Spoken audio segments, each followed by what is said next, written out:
Hey guys, Timothy here with my presentation on the aftermath of the Rwandan genocide. I will say before I begin the presentation that I was pretty selective in the imagery that I pulled offline for this, but if you feel visually sensitive, I'd recommend listening and not watching because this is a genocide, so there's nothing really pretty about any aspect of it. So, July of 1994 saw the end of around 100 days of all-out genocide of the Hutu tribe, targeting and killing around 100,000 of the Tutsi tribe. It is estimated by several organizations that the total death toll was 100,000 or greater.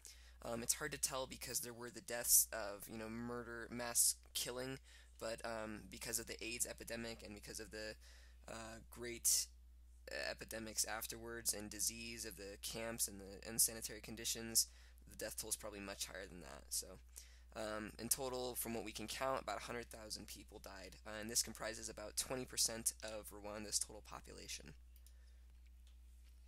Out of this 100,000, most of the victims were men, because when you seek to ethnically cleanse your nation, you basically target the men because you want to destroy the lineage and you want to destroy the reproductive capability of the population. So they chose to target men because they're the heads of the families, and society has a hard time keeping a familial structure without paternal heads of the household. So today in Rwanda, because men were targeted, male adults only make up like 20% of the country's current population. So there was some severe targeting in that area. In 1996, that's like a full 2 years after the end of the genocide officially. I mean, there was a lot of killing and tension afterwards, of course, and continues today. They kind of got started with trying to bring to justice the leaders of the genocide and the Hutu tribe. Things were really slow going at first, and they continued to be, and the trials continued through 1997 and into the later years. Much of this delay was due to basically just the scattered nature of the entire country. It was just torn apart. Out of the 750 judges, 506 did not return to duty. Most of them were killed. Part of the genocide and part of the killing targeted government institutions and officials, and judges were included in that. So many hundreds of judges were killed, or if they managed to get out, they never returned for these processes. Also, at the end of the genocide, there were only 50 lawyers left in the entire nation. So, like I said, government officials were targeted. So yeah, these kinds of things really slowed down the trials.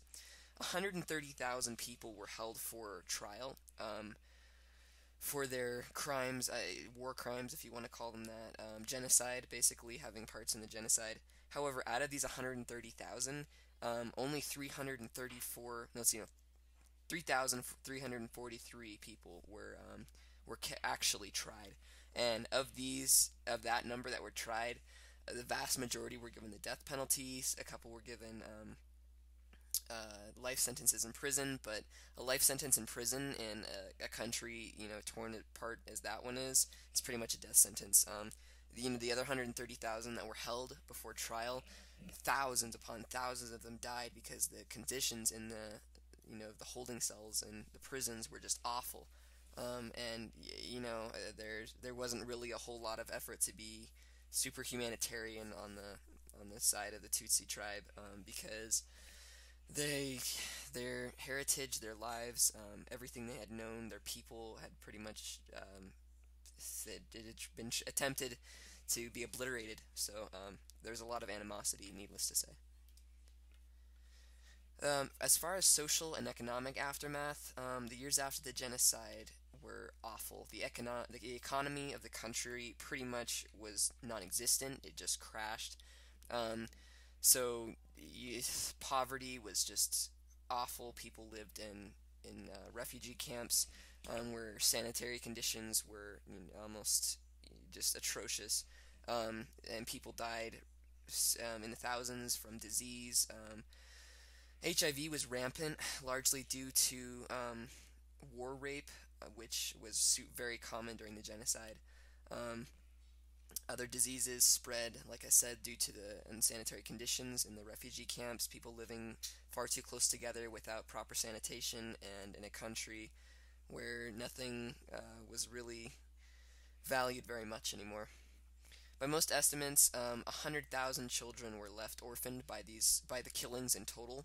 Um, the sad thing is, the parents of these children were so targeted. The adults of the population were targeted. So, well, actually, the entire population of the Tutsi tribe was targeted. But the children left orphaned had really no option. So they often ended up living basically in houses of just children. It's like orphanages, but with no leader.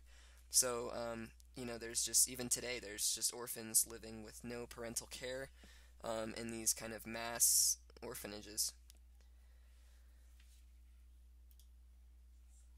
Modern day Rwanda is a little bit better, thank goodness.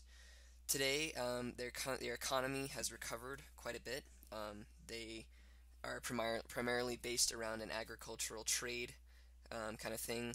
They are supposedly, according to several sources, one of the more peaceful countries in Africa today, but that's not saying much because it's a continent really just very troubled. So their government is a presidential system, and their president today is Paul Kagame.